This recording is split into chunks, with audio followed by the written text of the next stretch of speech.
好，我们来看一下现在这个叶伦访华的行程算是成功吗？他在这个总结这个行程哦，提到说中美取得了进展呢，可以建立健康的经济关系，因为美国跟中国已经取得了这个双方建立这种健康关系的这样的一个算是共识吗？不知道啊，这是他的单方面的讲法。他说与中方高级官员进行了10个小时的双边会谈，那是直接而且富有成效的，有助于稳定双边的关系哦。大陆的财政部的副部长提到了这个叶伦访华期间哦，中美的经贸团队举行了长时间的坦诚会谈。那他也说，这个叶伦认为，这个中美之间的挑战不会在一夕之间解决哦。世界够大，可以让两国共同繁荣。人家觉得说这段话好熟悉啊，是不是有一点这个呼应这个习近平的说法？因为习近平之前有讲说，这个地球足够大，可以容得下中美各自跟共同的发展。所以现在开始，这算是释放善意吗？开始跟着中国大陆的一个步调吗？不得而知哦，但还有待观察。那外媒的看法，我们来看看。这 CNBC 有讲说，关键就是保持对话。那中国大陆的学者透过纽时有提到，除非华府改变对于中国的政策哦，否则这一次的中国之行哦，不会令两国的关系可以持续的改善。那另外还有很多的分析提到了，现在中美因为已经走到这种长期打谈的常态哦，所以这个对抗就是长期的，想要扭转这样的一个常态，恐怕不是那么的容易哦。那访华真的能够救美国的经济吗？叶伦很坦白的讲说，这个美国现在经济的衰退风险还没有排除，因为对于美国来讲，通膨还是太高了，而且这个现在经济成长转成中庸哦，是适当而且是正常的一现象。美国6月份的 CPI 哦，预料将会降到3%，那 Fed 也会持续的紧缩下去哦。有报道指出，现在美国6月份的 CPI 现在已经创下2年来的低点。那叶伦会不会持续推销美债哦？有很多的网民说，看起来应该是不会空手而回哦，因为此行呢是接力布林肯之后的国债问题，可能是有求于中国大陆，所以呢潘功胜呢有望接下来会接掌人行嘛，所以使得中国大陆的网友担心哦，可能又会让美国欲取欲求吗？从这个见面的规格来看，感觉上面叶伦应该是不至于空手而回。那目前中国大陆持有美国的债务美债大概是8700亿美元，是全球的第2大债权国，第1大是日本嘛，所以接下来这个有没有可能会持续买，就给叶伦一些面子呢？很多人就讲说，叶伦这一回的小剧场感觉上面就是美债滞销啊，帮我们啊，有这样的一个看法。那我们再来看一下《环球时报》社论有提到，这个叶伦之行哦，可能也预示着中美两国未来还会有更多良性的互动哦。但是现在目前中美关系最大的病根就在于美方是什么样的病呢？就是对于中国的认知哦，已经是生病了，总是有一些脑补的这种剧场出现。那你看这一次叶伦哦，真的已经算是哦，又是鞠躬啊，又是作揖啊，这样子不断的这个好像释放善意出来，还呼应了习近平的说法。可是你看看他的老板啊。拜登还感觉上面好像还这个爽爽的在度假吗？对于这个白宫骨科检的丑闻哦，感觉上面好像拜登也没有这个相对应的回应哦，反倒是去到了海滩度假，还被人家拍到说，所以有点步履蹒跚的拖着这个沙滩椅前行啊，还这样露个上半身在那边做日光浴哦，感觉挺悠哉的，没有看到这个叶伦奶奶哦这么辛苦的去到这中国大陆持续的在促销哦。那我们看一下。那美国的共和党现在说，这个司法部是不是政治干预啊？阻碍这个杭特的案件的调查哦。那这个事情就大家觉得，好像拜登都不以为意。那另外，拜登也在 Twitter 上面提到，美国的制造业现在卷土重来，对于汽车市场表达这个未来的雄心哦，不再像过去的10来年那样以这个便宜的劳动力成本出口的这些就业机会，而是要为美国创造就业，而且出口美国的产品哦。这个拜登经济学这个提倡之下，美国的制造啊是正在发生当中的事情哦。可是马上 PMI 的这个数据看起来，制造业的这个指数已经8个月的萎缩，而且甚至是一个长期低迷的状态。人家讲说，拜登好像这个信心不知从何而来哦，所以才可以这么悠哉的，还去度假去了。我们来问问看亮哥的看法。这叶伦访美啊，回去美国的媒体几乎都是说。成功帮中美两国设下经济护栏。护栏，这样你听得懂吗？布林肯上次访访华回去也是这一句。哦，这样。这个就是没有成果，所以只好说这个不然美国媒体如果写到说毫无所获，这样也很难听啊。因为嘴巴上都有讲一些漂亮话啦，比如说叶伦就说我们没有意思要脱钩啊，这话我至少听过100次了，事实上本来就没有脱钩啊，不然中美贸易额怎么会是6900亿呢？对不对？事实上就是小院高墙嘛，真正的真相就是这样嘛。美国设定了一些项目，然后对中国做制裁嘛，对不对？这个才是真相嘛。本来就没有脱钩这件事啊，本来就没有，就是某些科技领域，美国想搞2个阵营嘛，就是这样啊，对不对？那这个问题，叶伦完全都不能回答，然后他的职权内的贸易关税，他也通通都没有承诺。那这样的情况，你说中国会借钱给你啊？买美债就是借钱嘛，事实上，最近每个国家都不太妙了，比如说日本啊，日本我那天看美元对日币又跌回142，这很惨欸。然后人家还说搞得不好会跌到160，日本有一个日元专家就出来讲那你日本在这种情况之下还有钱去买美债啊？买美债等于是卖出日元对不对？怎么可能呢？所以你去想嘛，中国跟日本这2大买家，一个是你贸易关税也不降，然后科技制裁也都没有解除还要我借钱给你世界上有这种事那日本是日元都已经跌到142了，你叫他还要再卖日元怎么可能？连英国都在卖美债继续骂一骂你的小老弟所以而且他那个量之大，因为他4个月内要印8500亿我们就算30%海外要买，就2500亿了，2500亿哪有那么好买啊？对啊，这难度很高啦。你中国即使要帮你忙买1000亿，4个月平均每个月要买250亿，那几乎不可能的事情嘛。所以我坦白说了，我后来总结我认为叶伦这一趟去中国是做情报收集而已了，不是美食之旅这样。美食之旅也还好，那云南的那个菌当然很好吃了不，因为他的见面的人之广美国企业，然后中国的民间经济学者，然后前央人行的行长周小川也见了，刘鹤也见了，易纲也见了，那是在干嘛？情报收集。我的感觉就是说，也不要讲那么难听就是沟通啦沟通，就是他大概会说，中国现在资产负债表不太好那中国政府的措施是什么？他大概也了解你要不要刺激啦，那你的刺激的规模有多大？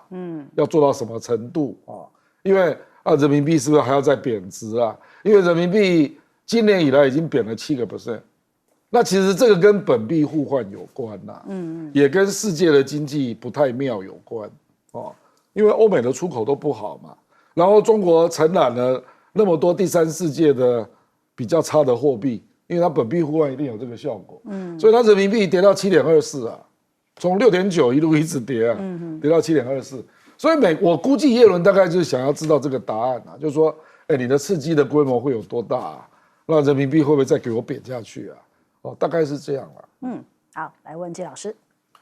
对，叶伦事实上他现在他整个面临的挑战，在未来的1年，在美国因为挑战非常的多，对。那当然，他这个美债的问题基本上就是说，如果这个美债1兆美债都发行在美国的话，那会把美国的一些可以放贷的那个款数就缩限了。因为你本来你美债现在你如果说是比较短期的话，那个利息是非常高，4到4.5左右那你这个投资机构，你今天就是说贷款出去，你能够拿到4.5吗？对，所以很多投资机构他钱就不贷了，不贷给中小企业的，他就直接买美债了。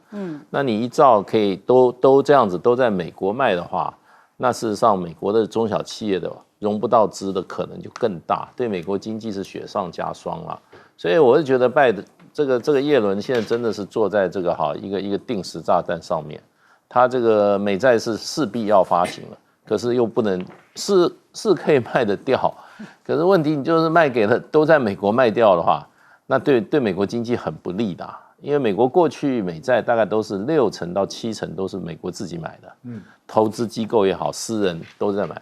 那你私人的话，那我也不消费啦，我钱我就拿到银行去，我就买美债啊，反正4.5%的利息，对，我也不消费了。你等于就是说，对美国的这个经济景气的回复啊是非常不利的。所以我也不晓得耶伦有什么解方。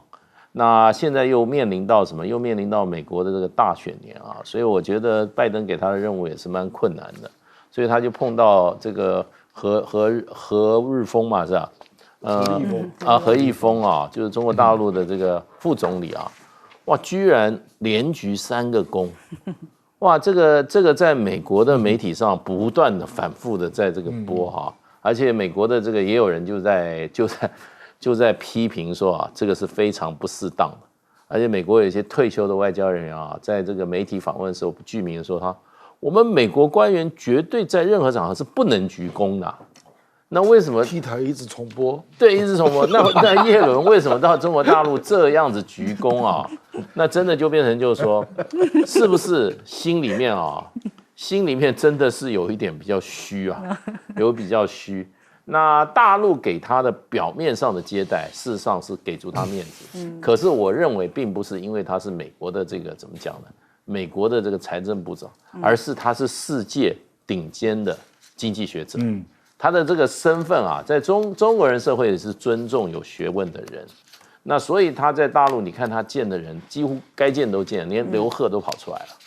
还有听说周小川也都见了。可是这些人，有些人是冲着他的这个名声啊，真的愿意跟他见一下。可是美中之间的问题真的是，现在真的是你要中国大陆做让步，中国大陆的让步的空间很小，因为你美国已经把所有的牌啊，对中国大陆的牌已经都打在这边。而且毫无往后回收的这些理由。那我认为美国这些对中国大陆的这些做法最莫名其妙是什么？最莫名其妙，其实叶伦已经讲出来了，就是对中国的产品课征啊，3500亿课征啊，平均12.9的，好像这样子的关税，这个完全就转嫁在美国的消费者手里。美国的消费者要多花那么多钱。它通货膨胀能够解决吗？所以在这个情况下，我觉得美国是不理性的，所以叶伦也蛮痛苦的。好，文乐老师，我相信叶伦这一次到中国大陆的访问啊，他的用的词汇、他的语气、他的态度，相对布林肯来讲，他一定是比较温和。他的挑衅的语言的词汇用的会很少，而且他在沟通的过程中。剑拔弩张的这种氛围是比较少的，那么和平的、理性的来交换意见，但是双方都没有把立场往后退一步，这种现象我觉得是存在的。那我们也注意到，今天中国大陆的财政部的记者会也已经完整的把中方的立场讲得很明白了。那中方的立场，其实在我刚看到他们的文稿中，央视的一个报道就是。中国大陆这边要求美国用实际的行动回应中国的关切，那也就是说，你讲了我们都听了，我讲的你也听到了，那双方都已经听得清清楚楚对方讲的话。那中国大陆现在他要看的是你做了什么，你怎么做。那也就是说，中国大陆不会先做，中国大陆是会被动做。那而且呢，在记者会中啊，我觉得大陆的财政部讲得很明白，近几年来美国对于中国所做的一系列的不公平的制裁、打压，还有所有的这些举措，基本上来讲，我把它归诸为到2018年之后，也就是从川普开始实施贸易战以来，一直到现在拜登所有的这些政策，美国都必须要回应。而且不是语言中的回应，是要在实际行动上的回应。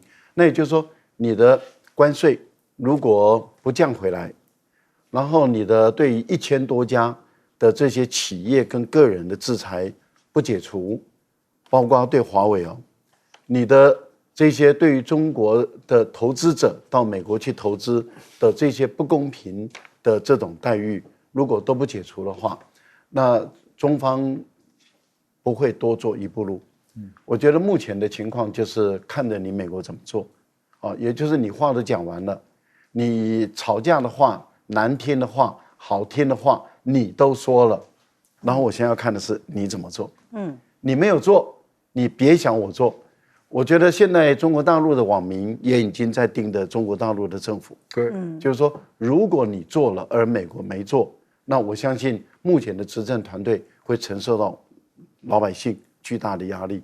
所以我个人的推断是，如果拜登不做，因为刚刚我们已经有一直在强调这件事，就是耶伦在关税方面，他是重要的咨询决策者之一，那雷蒙多也是，戴奇也是，可是到最后的决定者要拜登。可是拜登如果犹豫不决，拜登如果不做这个决定，那这个情况僵局还会继续僵下去，那就眼看着看拜登怎么做决定了。不过这个拜登还在度假，人家正在晒太阳，还在晒太阳，那就继续晒吧。好，我们先休息一下，广告之后马上回来。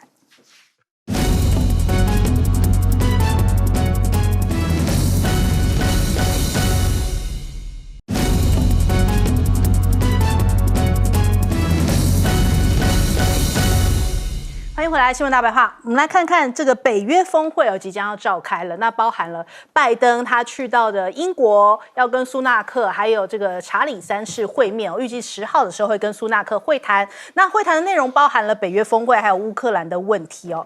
英国的首相办公室也发表了声明说，现在这个英美的联盟比起任何时候都来得更加的重要。那他除了这次去英国之外，还要去芬兰，也说要加强这个跟盟友之间的关系。那前往欧洲11号、12号是到立陶宛来参加北约峰会，最后一站是芬兰，那也要庆祝芬兰成为北约的成员国。那北约在这一次就是他们因为临近俄罗斯开峰会嘛，所以呢也要秀肌肉来展现守护拜登的安全哦。所以这次的峰会地点大概是距离立陶宛跟白俄的边界，这个铁丝网大概只有32公里哦。那可是跟俄罗斯的距离大概也只有151公里，所以他们为了要保障安全呢，出动了1000名的军人，还有许多的盟邦也提供了这个波罗的海3国缺少的先进防空系统哦，所以要向俄罗斯来展现说，我们这边也是有这个重兵来这个布阵一下哦。那为什么会这样子让大家这么紧张呢？就是因为瓦格纳据说现在在这个白俄罗斯那边看到 CNN 还跑去这个瓦格纳所谓的这个基地，而说没有看到人在里面哦，因为他们现在传出来大概8月份的时候才要这个度假结束回到白俄罗斯。可是呢，人家想现在他在白俄罗斯，而且他不是跟这个俄罗斯已经闹翻了吗？所以这样的一个情况就让大家想起之前这个白俄罗斯跟波兰的边界，这个白俄还特别开了边境，让这个难民跑过去哦，当时还闹了一阵子就说是不是把难民当成政治武器啊？那这一回万一白俄罗斯又开了边境，让这个瓦格纳畅行无阻的话，也会让这个北约相当的紧张。所以为什么现在这么的紧绷，要这样子加强军队跟防空系统的这个布局哦？那另外引起大家轩然大波的就是现在美国打算要提供乌克兰极速弹，现在包含了英国、加拿大，然后西班牙、意大利、纽西兰这些盟邦都齐声反对哦。那拜登是说这是很艰难的决定啊，他讲的理由让大家觉得听不懂，什么叫做乌克兰的弹药快用完了，所以就要提供人家这样子违反这个国际规定的这样的一个极速弹的这个弹药哦。那我们看苏纳克也讲说，英国是签署了极速弹药的公约哦，这是123个国家之一，所以他不鼓励使用这样子的武器。加拿大同样也是反对的立场哦，所以你看意大利也好这所有的盟国通通都是提出反对的意见呢，因为的确是违反人道。那我们看乌克兰的防长跳出来讲说，我们不会对于俄罗斯的领土使用这样的极速弹哦。那可是如果说在乌克兰的领土上面使用，那当然对于乌克兰自己本身居民也好，或是对于俄罗斯的这些军人也好，同样也是不人道的状况。我们看扎哈罗娃讲，美国应该对于这个极速弹药可能对于平民造成的死伤负责哦。每次都是乌克兰获得更致命的武器哦，都是平民，乌克兰的平民才是这个遭受最大的打击哦。那另外，美国的副防长讲的又更冠冕堂皇他说比相较这个平民伤亡让俄罗斯赢才是更糟糕的。也就是说，为了要打击俄罗斯，你要反过来看为了打击俄罗斯，美国不惜让平民都有伤亡吗？这是非常不人道的做法，但是他讲的好像理所当然哦。我们看看这个为什么集束弹会被大家这样子大骂说这样屌爆哦？他们讲说，因为这就是平民杀手嘛，全球有123个国家禁用，因为这个炸弹会释放出很多小的炸弹，无差别的杀伤这个平民哦，这个杀伤范围非常的广。在2003年的伊拉克战争爆发之后，美国投下集束弹哦，含4000枚的小炸弹哦，所以炸死了上千万的伊拉克人，也包含了平民。那不只是这个集束弹引起争议哦，其实现在北约内部的意见也相当的分歧，到底要不要让乌克兰加入北约？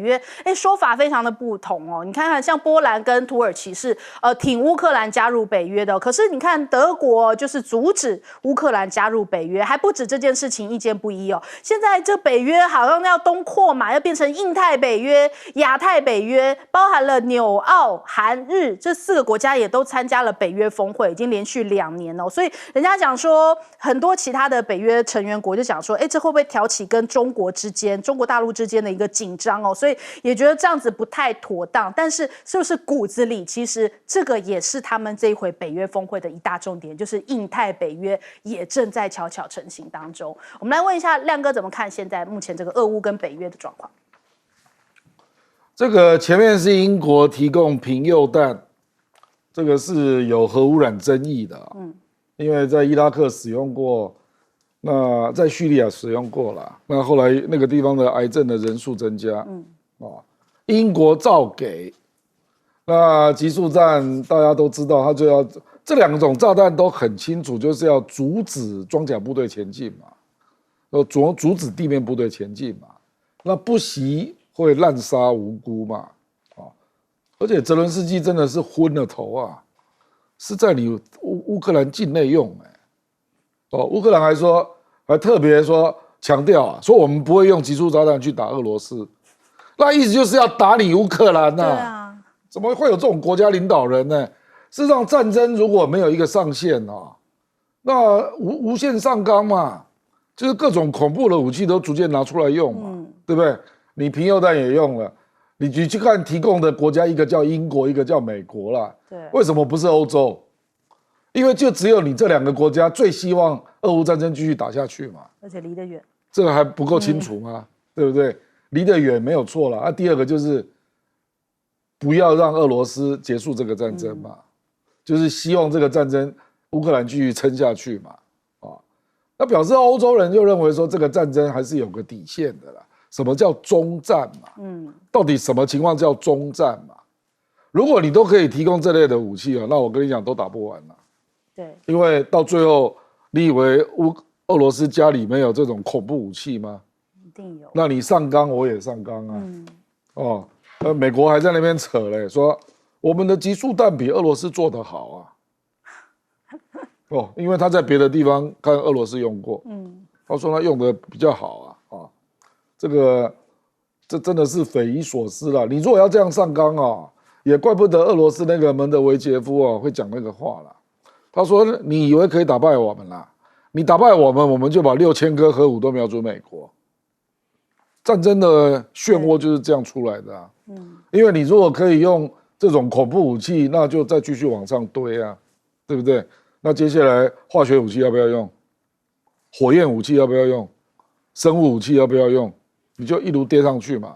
那战术核武要不要用？就没有终止了，就会变成这样了嘛。那只要用到那些武器，坦白讲，战争都不能结束了。而且就会留下极大的怨恨嘛。那你从这里刚好看到拜登的个性嘛。这个拜登说他苦思已久，艰难的做出要给乌克兰集束炸弹这个决定。奇怪，你怎么没有想说艰难的做出这个取消对中国的这个贸易战关税的决定？这个是你的竞选政见2年前拜登就是这样选上的说他要把川普的贸易战取消结果2年了，贸易关税还在然后他对集束弹艰难的做出决定，对贸易关税做不出决定，你就知道他最爱什么，他最爱战争好，谢老师。这个集束弹这个他有个外号叫平民杀手他可能杀的这个军人没有杀的平民来得多为什么平民杀手？因为这个战打下去啊，他会在那边啊危害数百年，数百年，也就是说甚至100年。所以这个期间战争结束了，平民回到过去的战场啊，随时可能会被一个集束弹啊给伤害到，甚至丧失生命。所以集束弹的问题不是说在战争中发生什么，而是它战后发生的那种恶劣的效果。所以在道德上啊，有道德水平的领袖都不会用这个。所以虽然这个加拿大啊这些哈，还有现在英国首相，虽然他们啊也没什么可敬之处，可是他们是反对用集束弹。对，而国际间也有公约，就是反对大家都来签约，说我不用集束弹。为什么？这个实在是违反人道罪了，违反人道罪。那美国没签，所以美国还在考虑用这个。那这件事出来以后，你知道哪一个国家的领导人出来讲话？柬埔寨的首相洪森出来喊话，他讲的说，在越南战争的时候，美国在这个越南、辽国、柬埔寨丢了很多集束弹。他说这些问题留下的集束弹到现在已经结束了半个世纪多了，都还没有解决。所以呢，他说集束弹，他呼吁这会对乌克兰的老百姓造成上百年的这种生命财产的威胁，造成生命财产的这些损失啊。所以呢，他敦促提供集束弹的美国总统接受集束弹的乌克兰总统泽伦斯基都不要在战争中使用集束弹，因为真正受害的将是乌克兰人民。这种事情就连柬埔寨都看不下去了，而且柬埔寨是深受其害的。所以这场战争啊，事实上话，他们中间各有是非恩怨，可是手段还是很重要。这种违反人道的手段出在一个号称文明的大国的总统之手啊，这是历史的耻辱啊！这是历史的耻辱。我觉得这个地不分东西南北，地球上的只要是文明的国家跟文明的社会都应该起来反对。对。那这个最让我意外就是说，泽伦斯基也同意，而且说我丢的不会丢俄罗斯，我只丢在乌克兰。你不是要收复你这些乌克兰领土吗？还是说你根本就已经不打算收回现在被俄罗斯侵占的领土了？那另外一方面，是不是你打算打焦土战争，然后呢，把这个整个的领土自己的领土都可以搞成这样？所以战争真的出了很多疯子，现在又多了2个疯子，一个叫拜登，一个叫泽伦斯基。好，赖老师，集束弹就是一种子母弹嘛，就是把几百枚甚至上千枚的这个炸弹，把它装在一个大炸弹里面。它到战场要投掷的上空，它会炸开、爆开，然后让这些炸弹整个撒开。所以它一枚炸弹可以炸1个足球场，甚至到2、3个足球场这么大一枚。因为它是大小颗这样子整个撒开。那由于它的数量太多，所以当它掉下去的时候呢，如果土地比较软，它的撞针没有被触及到，那它很有可能就埋在土里面，它就构成了哑弹、未爆弹。那美国它现在可能要动用是它的库存。那美国的这个沙利文说，哎呀，大概就有2%啊，2%到3%点多，会是哑弹。可是联合国或者是这些反这个集束弹的组织里面，他们认为应该是从5%到40%的 range， 就是他们过去的统计资料。那至少他们估计10%到20%的可能性是很高。那这样的话，你想想看，有每一枚炸弹下去就有数十枚的这些是哑弹，而它撒在这个地方的时候，战争会结束的。那居民会回来工作的，会生活的，他会开垦农田，他可能会建房子，他可能会开车，会走路，小朋友可能会在这个田里面玩，或者是在院子里面玩，都有可能去碰触到这个哑弹。那哑弹它随时可能一旦碰触以后，它的撞针启动了，它就爆了。所以它几十年可能就不容易解决掉。这就是发生在柬埔寨，发生在老挝的这个现象。那所以联合国才会说不能够再用这个弹了，因为这个弹实在是太残忍了。对，而且它杀伤的比较多的是平民百姓跟孩童，孩童的死亡率还高于成年人。是啊，因此泽连斯基，因为拜登说是他要求的，那泽连斯基向拜登要求，拜登说我给你。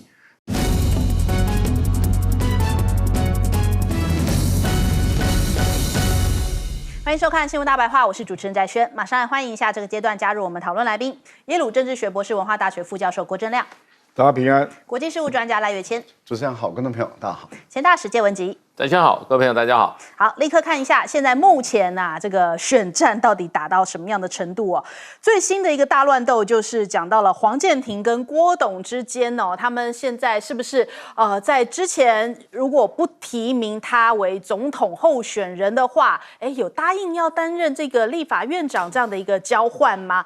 你看哦，7月9号下午的时候哦，这国民党秘书长黄健庭表示说，他跟郭台铭私下协调的时候，郭台铭就表示说不一定要选总统哦，他提议如果这个郭没有获得提名选总统，就改任不分区的第1名来争取立法院长，如何？他说郭台铭当时表现出高度的兴趣哦，然后到了7月9号的晚上，昨天晚上郭办就回应说请黄健庭谨慎厘清自身的记忆哦。国民党的席次只占立院的1/3，郭台铭怎么可能答应去当立法院长？对啊，很有道理哦。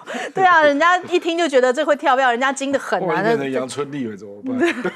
就是人家在商场那么多年，当然会精算一下嘛。你都没有办法过1/3，怎么会答应这件事情呢？那再来，他就说，这个今天早上，他说3月12号，我向郭台铭建议哦，如果总统征召胜出就选总统，如果输侯的话，郭台铭就列不分区，辅选总统跟立委来争取立法院长，列为 Plan B 哦。那郭还说不需要放在不分区的第1位哦，前面其实是讲重复了，后面才是他新的东西哦，讲说还有列排名啦，他说哎呦，郭台铭还说要排后面一点，还可以帮忙催票呢，有这个催票效果。那郭台铭这边郭办也又再度回击双方没有台面下达成任何私相授受的协议哦。所以到底郭台铭有没有点头？现在恐怕这个剧还在不断更新当中。那另外我们来看一下绿营，当然在趁这个机会的时候开始对于侯友宜有放出一些新的消息哦。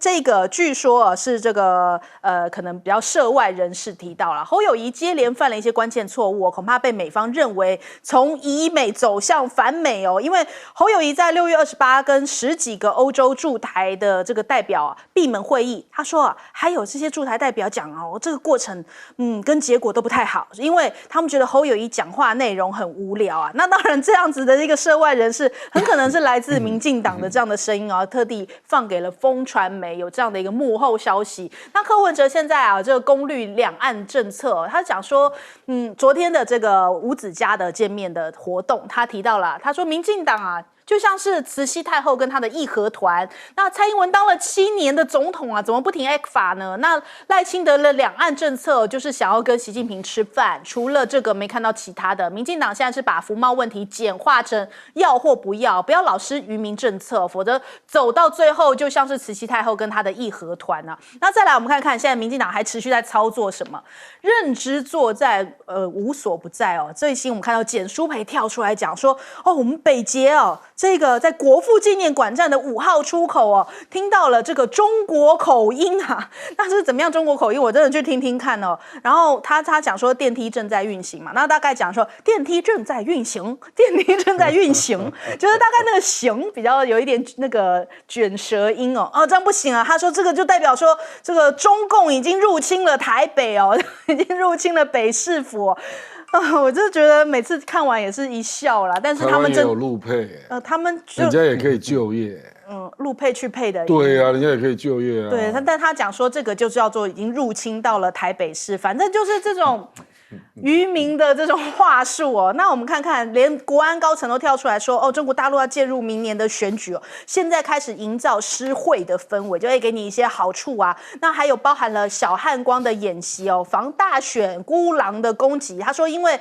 看到这个安倍晋三辅选期间遇刺身亡要小心，这有可能在最近这个选战当中也会出现这种孤狼型的犯案这可能都是中国大陆想要介入台湾选举所以现在这个泛绿阵营信啊，什么都开始在释放这样的一个消息哦。那我们的汉光在月底的时候要登场，现在锁定啊，就是主战场在北台哦，包含了台北港要这个夺控港口的作战，还有淡水河的反击作战，还有桃机的这个反空机战哦，以及这个桃园炼油厂的国家关键基础设施的防护，在26、27号2天来举行。那今天也看到这个联合报登出来说这个独家消息哦，说在巴黎这边反登陆的攻势哦，就这样直接拍出来了。我想说，如果说这个是很机密的事情，这样亮相好吗？就说又有钩，又有什么埋了一些什么东西，这样子看起来好像煞有其事。就说我们这个规格比起乌克兰还要来得高哦，这是反登陆的这样的事工已经正在进行哦，在巴黎这一边的这个指挥部要来这个进行演习啊。那再来。还有一个消息也引起大家瞩目，就说，这个美国是不是要我们研发生物战剂哦？是不是要这个打起生化战？有消息来源说，美国要求台湾的国防部要预防医学的研究所秘密建立这个研发病毒的能力，要开发生物战剂哦，那引起大家的恐慌啊。那国防部赶快是讲说，这个核生化战的准备防护为主啊，绝对不会发展生物战剂啊。反正现在看起来，每天都有一些新的花样。我们来问一下亮哥怎么看这个现在的选情跟两岸啊？我觉得黄健庭秘书长这个时候提这种事啊，真的就是在激怒郭董而已嘛。这个很奇怪。我的感觉啦，就是7月12号要开中常会，就这个礼拜嘛。那外传有人要提针对朱立伦的案子啦。所以秘书长好像就说，我们没有不对啊，因为人家一定是检讨你这次初选做得不好嘛。对。所以才搞成党内纷纷扰扰。那结果你又旧事重提。这个听起来就非常不合理嘛。你刚刚讲的完全正确啊。我怎么可能独立国民党国会过半啊？那几率一党过半几率真的不高嘛？你如果说加民众党加其他的全部加起来，这可能性当然有了。可是郭台铭他当然知道立法院长是在干嘛嘛，大部分时间都在主持会议了。对啊。那郭董怎么受得了？对不对？所以我是觉得简直匪夷所思。那你这个讲这个啊，我看他一定更不高兴嘛。那不高兴不是激发人家更去造势吗？至少我们知道7月14、15、21连续3天，董事长开讲就要帮他办造势了。对啊，对不对？那你就不知道他当场要讲什么话了，对不对？徐巧芯还在现场，对不对？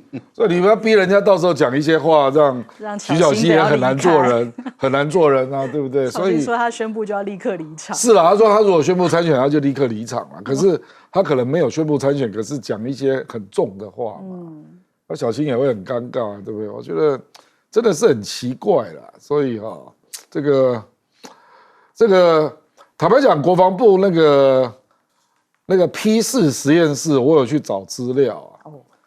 这个事实上在2021年就已经要做 P4 实验室。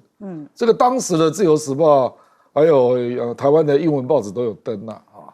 那当时它的用意就是说要对传染病做一些研发啦。那这个坦白讲，那个联合报那个高凌云那个记者是非常资深的记者啊。高凌云写了2篇文章啊，我也看了啊。他事实上是在讲那个今年是不是有开一个会啊？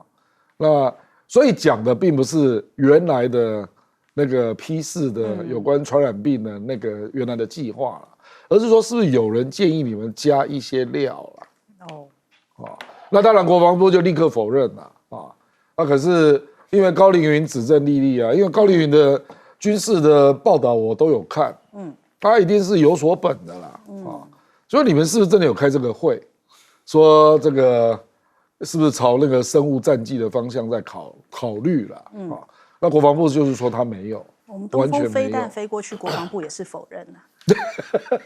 不过我跟你讲，生物，我认为这个没有成决策啦，可是就是说，讨论这个就很争议嘛，因为我们有签署相关的国际合约，所以我们不会做这件事啊。那结果是谁把这个议题丢出来了？我相信最后是没通过了。那可是感觉是不是今年年初有人本来想酝酿这件事？那这个当然有人就会扯到美国嘛，不然台湾怎么会突然想做这件事呢？因为美国在乌克兰就真的有各式各样的 P3、P4的实验室。那美国 CIA 当时的布局就是针对斯拉夫人，他要调查基因的特殊性嘛，然后要做一些病理学上的研究啦。对啊，那你这个是不是就是要针对华人来做研究？因为台湾的人口来自中国大陆各省啊，所以也是一个 DNA 的一个集聚地啦，所以也便于研究啊，所以这个难免会让人家朝这方面去想啊，所以我是觉得。我当然知道国防部一定会出来否认啊，因为这是很严重的事情啊。那我也是希望真的是没有这件事了。好，来问介老师。对，现在这个我们前几天才说这个我们的很伟大的那个国安局长啊，说两岸之间啊没有什么问题啊，这个很安定啊，不会打仗啊。那干嘛在我们巴黎海滩修这个反登陆设施？反登陆设施就是用那个像那个铁轨一样的钢轨啊，然后把它切成尖的，头是尖的，下面用一个很大的一个什么，用一个很大的混凝土把它固定在那边。所以你那个它也等于说都是好像你就是做陷阱，以前是用什么？用竹子削尖的，它是用钢轨削尖的，所以把你都放在那个沙滩上面。因为以前我们在金门就看过，那是反登陆的，可是这个是一个蛮陈旧的做法。可是台湾西海岸大部分都是可以登陆的，台湾西海岸这个沙滩啊是非常绵延几百公里啊。那当然这个巴黎是最接近台北的哈。那你这个巴黎你准备做多少公里呢？你是准备做20公里呢，还是做30公里长？那你做个10公里的话，那另外的10公里你要不要做呢？人家就避开你做这个，那你那边就可以登陆了。那做这个有什么？也就是说，暂时的话可能会发生作用，可是没有暂时所有的台湾西海岸沙滩是不是都要搞成这个反登陆的？那你是不是要去布雷？对。那你这样子的话，我请问一下那个蔡先生，我们现在国安局长，你讲的那些话，为什么跟你作为通通不一样呢？对不对？两岸这个好像很不会打仗，没有事，你把我们的沙滩搞成这样子，对不对？我们过去一个什么？我们一个那个岛，我们那个礁啊，这个岛礁啊，这个整个礁石啊，那时候因为要修那个三接，你看我们的环保人士哈，都叫得这么大了。你把我们整个西海岸搞成这个反登陆了，反登陆装置，台湾还算宝岛吗？那以后不能去海边玩了。台湾还能算宝岛吗？那请问一下，那我们北部还有白沙湾海水浴场啊，你是不是也搞这个反登陆的？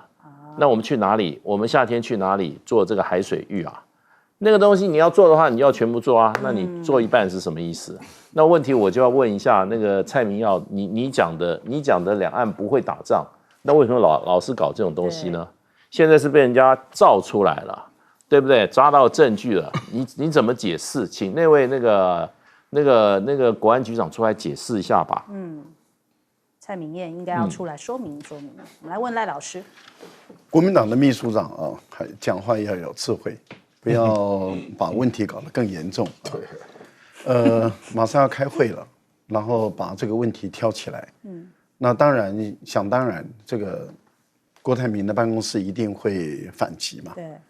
那一旦反击的时候，就更凸显了国民党当初没有办初选，然后这个初选的程序的问题，因为最后是征召。对。那即使他说，哎，我们内部有做民调，那个不作数的，为什么？因为民调的做法一定要当事的双方或是多方，他们共同接受某一套的规则，而且接受选用哪几家民调公司，然后同时他们会派人到现场去民调公司去监督监看，甚至连他们的提问打电话的方式都会去监看做记录，然后到最后这个出来的结果双方要共同验开，而不是你国民党自己说我们参考多方民调最后的结果去征召侯友宜。这样的一个做法基本上来讲就当然会引起争议嘛，可是你今天的讲话却把这个争议又凸显出来，我觉得没有智慧。第二个呢，我同意这个立委，以现在来讲，国民党是少数。那县市长在上一次的选举，国民党就是多数了。可是立委选出来的结果，国民党是少数。同样的道理，现在县市长国民党是多数，可是如果按照这样的一个推理，国民党最后的结果选举也不会是多数嘛，还是有可能维持少数。那以郭台铭来讲，他怎么可能接受？说去做一个不分区，然后做一个不可能，而且也没有任何笃定可以确定的立法院院长。而这个立法院院长怎么可能是你说了算？我觉得这个都是不合理，不合理却把它放话出来，我觉得这个是很不聪明的、没有智慧的事情。这个国民党的党主席确实要处理。侯友宜跟欧洲的这些驻台代表的一个沟通，我相信欧洲的大国希望两岸稳定，所以侯友宜的讲话里面，我觉得欧洲的大国应该会接受的，可能性比较高。只有立陶宛这种小国，而且立陶宛是唯恐两岸不打仗，唯恐天下不乱的这样的一个国家，那他当然会有不同的意见，但是问题就是他不代表欧盟。那如果说有一些人放话，那你指的是哪一个国家，你就直接讲明嘛。对啊，我觉得不要讲的不明不白，然后给侯友宜戴帽子抹黑，这种做法不光彩。另外，国安高层所讲的说，要防范安倍晋三去帮辅选，然后被刺杀，我就在想，现在选的是赖清德吗？那如果以国安高层要来辅选的话，要帮赖清德辅选，那只有一个人比赖清德位置高，那就要蔡英文。那蔡英文如果在帮赖清德辅选的过程中被刺杀，有利于谁？这最有利就是赖清德嘛。所以我觉得国安高层他的用心有点让我感觉到恐惧、害怕。也就是说，你的沙盘推演中，如果蔡英文去帮你赖清德辅选，而他的下场像安倍晋三一样的话，那最有利的就是赖清德。哇，那我强烈建议这个蔡英文绝对不能出来辅选，因为这个太危险了，这个太危险了啊！这个绝对不是反对党会做的事啊！这个部分里面，国安高层你要防止的不是这个反对党，你要防止的是你执政党，因为最有利的那一个人才是最有可能造成安倍晋三的这个下场的那个人。我觉得这个太可怕。另外一个部分里面，生化战，我以前在国防医学院服务过啊，那我对预医所的了解稍微多了一点点啊，不可说啊，但是以美国会提供集束弹给乌克兰，我觉得在预医所工作的同仁们，千万不要做历史的罪人。好，我们先休息一下，广告之后马上回来。